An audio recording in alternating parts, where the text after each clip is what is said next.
During the summer of 2020, when Black Lives Matter protests were happening across the country, there was a story that really got under Donald Trump's skin, and that was the story about the Secret Service taking him to an underground White House bunker to keep him safe as the protesters were demonstrating outside of the White House.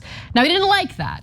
And now we're learning a little more about what his behavior was like behind the scenes as that story was made public. So Wall Street Journal White House reporter Michael Bender is coming out with a book. It's called Frankly, We Won This Election. And in it, he details what Trump was doing behind the scenes.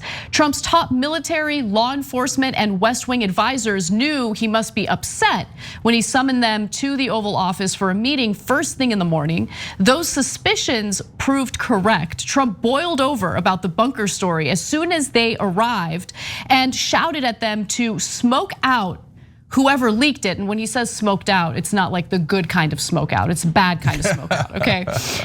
It was the most upset some aides had ever seen him. In fact, he said, whoever did that, they should be charged with treason. They should be executed. Okay, guys, look, I know we're used to Donald Trump being a clown. This is like our 8th story in the rundown. People are barely covering it.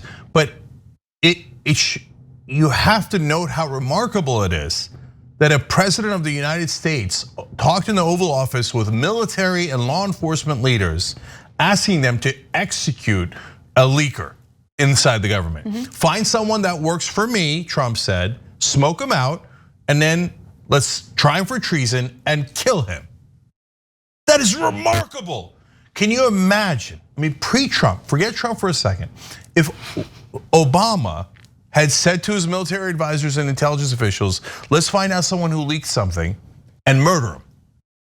Do you think Fox News might cover that 24/7? Do you think that might have been the largest scandal in American history? It certainly would have been perceived that way. Oh my God, Barack Obama wants to execute people for making him look bad. But Trump says it, everybody's like, oh, it's no big deal. Now look, if Trump was irrelevant and he was completely out of politics, for example, if they had impeached him and then convicted him, and as part of that conviction, he could never serve in office again, I would say, oh my God, we dodged a bullet. That's an amazing story, but it's not politically relevant anymore. But right now, in every single poll, Donald Trump is clearly the leader of the Republican Party and will easily win the Republican nomination in 2024 for president. So he's not gone. He's sitting there waiting to run against whoever the Democrats are gonna have in 2024. And when he was in office, he was wondering who he could execute inside his own government, inside his own administration. And of course, you remember famously, they chanted hang Mike Pence because Donald Trump told him Pence betrayed you. He could have just single-handedly magically changed the results of the election, and he didn't. This guy is a monster of monsters. By the way, it's not just the right wing. If you hear any alt-left people telling you, oh no, don't ever talk about Trump, don't ever criticize Trump. You should only criticize AOC and other progressive shows and Congress people and Bernie Sanders, but never ever criticize Donald Trump. He's not relevant. What do you mean he's not relevant? The entire Republican Party bows down to Donald Trump. If he gets back into office, after we all found out all the monstrous things, you think that he's not gonna do these things? I told you basically 4 years before it happened, this guy doesn't believe in democracy at all. He'll end it if he can. And then he tried to end it when he didn't win the election. God, no, if he wins again, it is beyond over. So, okay, but this is not just about Trump. Now I see the same talking points over and over again in the right wing. In fact, just earlier today, you guys might have seen in the conversation, another show that we do, where we do interviews. I interviewed this right winger, Josh Bernstein. He's been banned from some of the platforms. Why? Because he calls for executions. He tried to explain it in regards to Ilhan Omar. Let me show you that. They said that I wanted to, take out a congresswoman, which of course was not the case.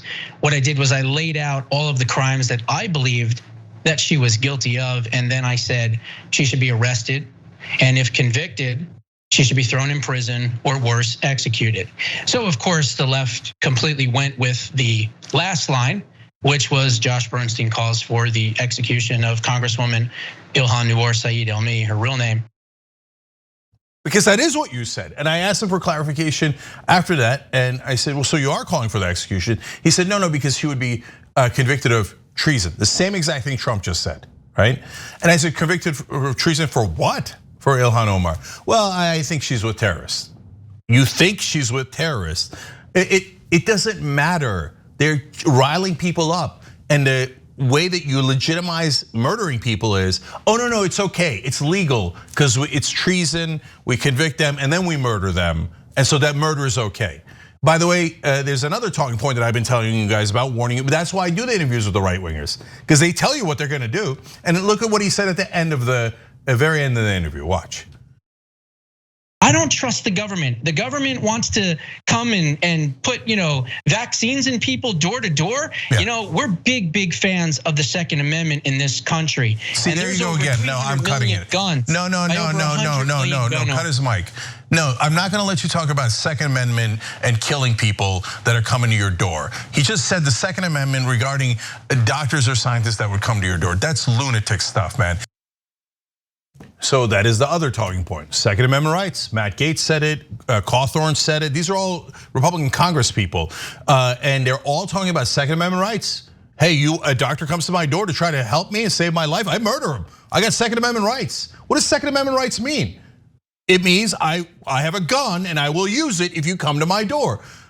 By the way, I mean, they're gonna ruin Halloween. Don't go to anybody's door. They might be lunatic Republicans and murder you, right? So like, this is insanity. This is total insanity. And the leader of the lunatics is Donald Trump.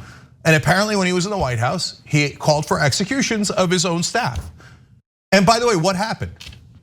Of course, they didn't listen to him. They're like, oh, the moron's speaking again, jibber jabber. Of course, we're gonna try to find the guy, but we're not gonna execute him, right?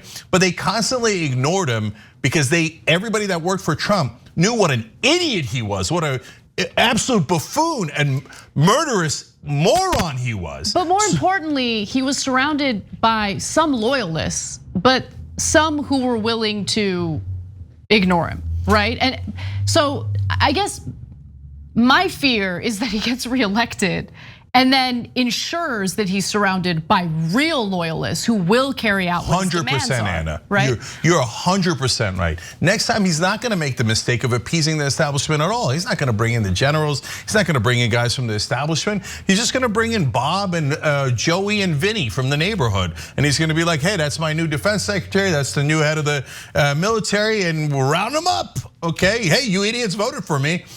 And so, guys, I am super worried that the right wing is going to start causing not a little violence, significant, perhaps massive violence in this country. I hope to God I'm wrong. I hope to God I'm being alarmist, but I see the same talking points everywhere from the right wing. That's why I told you when the poll came out, it's not an accident that 28% of Republicans said that it might be time for violence.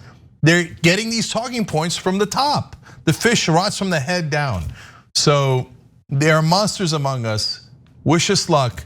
Things are not going to, in this regard, going to get better. They're going to get worse. And I'm surprised things haven't devolved yet. I hope to God I'm wrong and that none of them do violence. But this is headed down a dark path. Thanks for watching the Young Turks. Really appreciate it. Another way to show support is through YouTube memberships. You'll get to interact with us more. There's live chat emojis, badges. You've got emojis of me, Anna, John, JR. So those are super fun. But you also get playback of our exclusive member-only shows and specials right after they air. So all of that, all you gotta do is click that join button right underneath the video. Thank you.